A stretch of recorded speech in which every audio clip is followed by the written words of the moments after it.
Hey, what's up guys? TwystidJ here and I'm here to give you guys a little bit of Dropkick and elbows wrestling news. Which if you're not familiar, last Sunday was WWE SummerSlam, which turned out to be really, really great. Unfortunately, I didn't watch most of it. I watched most of mine on YouTube, so that's why I'm a few days a little bit late. But I also got a little bit of it from WWE Raw, and I'm waiting for some stuff on SmackDown tonight. So where do we start? Sunday night we had Stephen Amell, aka the Green Arrow, aka from the show Arrow, on the WB, wrestling with the self-proclaimed superhero of the WWE, Neville, against King Barrett and the Cosmic Key, Stardust, aka Cody Rhodes. I actually thought that was actually a really great match. Which they did win that one because Stephen Amell actually helped Neville win that match. So, by setting him up for the Red Arrow, which I thought was actually really, really awesome. Spoilers, y'all, if you haven't seen it. But then again, you guys had several days to talk about it. Another match that was actually really, really interesting was Kevin Owens versus Cesaro. It really did show that Kevin Owens, aka Kevin Steen, formerly of Ring of Honor Wrestling, really is meant to be in the WWE because he could literally wrestle with every one of those guys. So, that being said, I'm not sure how that one ended, but it probably didn't end in the favor for Kevin Owens.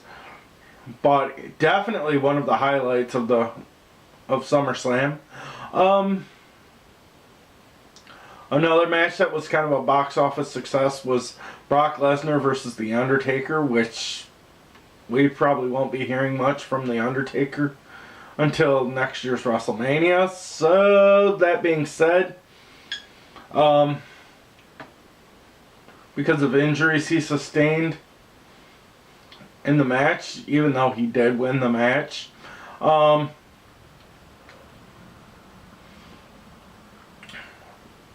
honest opinion with that is, I think the dead man should just give it up. I honestly think his time's done. I'm like, I don't like seeing anybody get hurt in the business because of guys like... I know what it's like to be hurt from the business, ranging from being butthurt to just physically injured. So, that being said,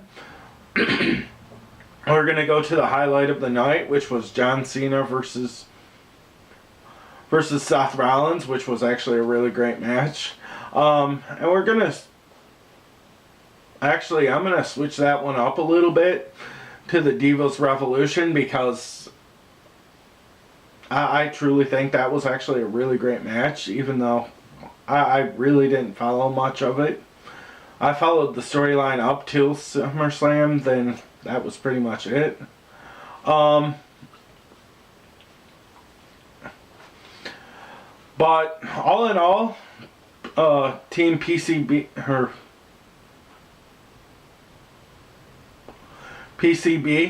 won that one. Paige, Charlotte, aka Ric Flair's daughter. And, God, I can't think of her name. She's the B in the B. So, I thought they were amazing, beating the Bellas in the triple threat, which actually had Sasha Banks and Team BAD, Beautiful and Dangerous. I thought it was from what I saw of it, I thought it could have been better. But it was definitely worth watching.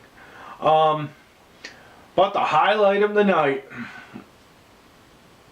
which left everybody really, really pissed off, and I'm using that term very, very loosely, was John Cena versus Seth Rollins, title versus title.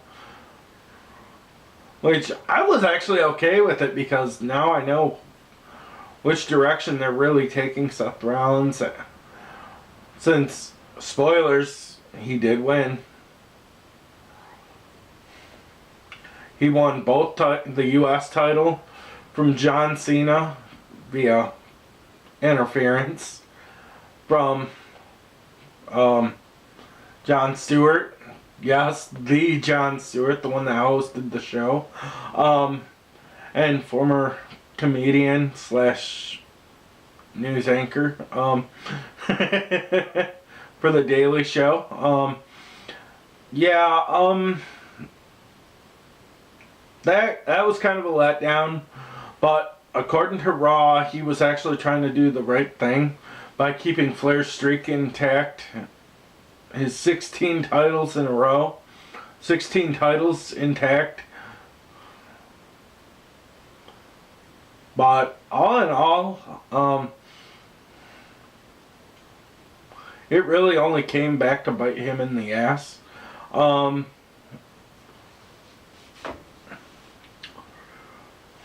Other than that, there was a lot of new updates for WWE. The Wyatts brought in a new guy. His name's Braun something. I really don't know anything about the guy. And he's actually bigger and stronger than Luke Harper, so that really makes it interesting. Another one was that I wasn't expecting was the return of the Dudley Boys, because I knew Bully Ray was under contract with TNA at the time, and they thought he was actually going to be the general manager or whatever of it, or the new boss. But fortunately, things fell through, and the Dudleys signed with the WWE and made their return in Brooklyn Monday night by pretty much just beating the hell out of the tag team champions, the New Day, which I definitely approve of. The Dudleys being back, but you gotta have the power of positivity, or you gotta have the power of the table.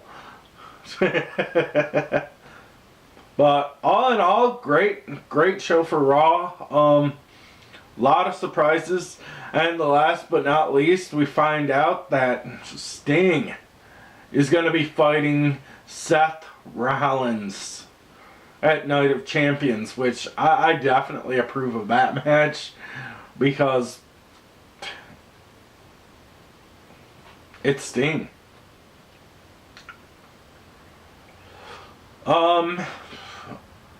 TNA news. I think I broke a little bit of it with the Bully Ray situation by him leaving for the WWE. Him and the Dudleys leaving for the WWE. Last night we found out Jeff Jarrett and his wife were the ones behind the attacks in the back room. One that led Bully Ray to leaving. And Drew Galloway beaten up and beaten down. Basically, we found out that it was the GFW guys, aka Jeff Jarrett's guys, for Global Force Wrestling, pulling the strings, which is very, very interesting, because I kind of saw it coming, but I didn't see it coming.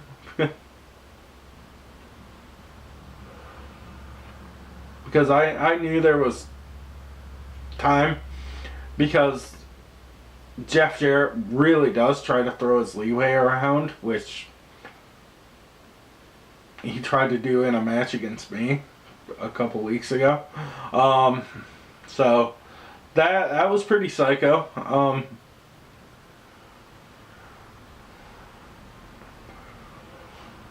But I that's why I was actually trying to keep things on the down low with it. But last night, Eric Young took the leg of